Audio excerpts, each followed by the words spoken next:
what are we going to get out of Big Ben this year, do you think? That's a great question. Hopefully we get 75, 80% of what the player that he has been, because you always know that he's in the back of his head, he's gonna have a little nervousness about letting it go full 100%, right? Because whenever you have that type of injury, that's always in the back of your head. But I believe he has the ability, if he's 80% of himself, this is going to be an out-of-sight team, because you already have a championship-caliber defense that they proved that last year, because the defense was the only thing that kept the team 8-8 just incredibly.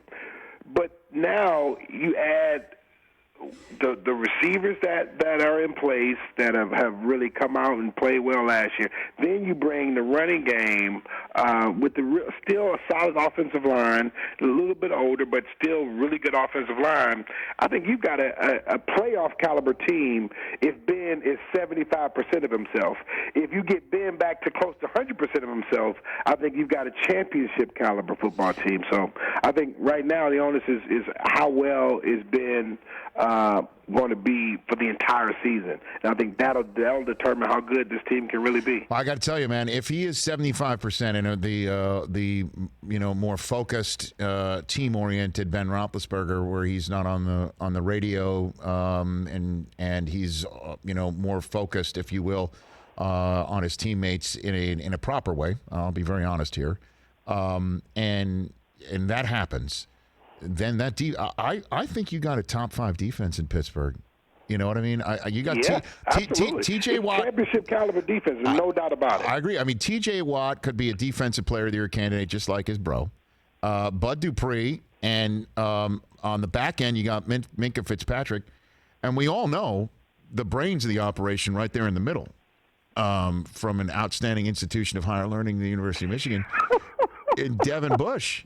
Oh, the puppy. He's a youngster. He's a youngster. Oh, he's that youngster. I think he's all grown up, personally. I think that's, you got yourself a serious defense in Pittsburgh. You give that defense, and that defense turns people over and gets people off the field because they sack people.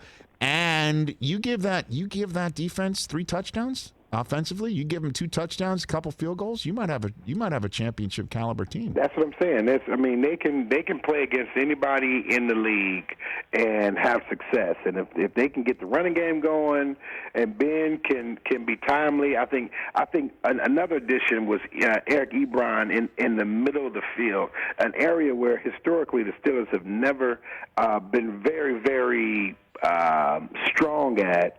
In terms of the tight end putting pressure vertically, and I think if Ebron can bring any of that, it brings a different dimension that this team has honestly never had, and that can be scary. Hey, you watched all the way to the end. Thanks for that. Watch more right here.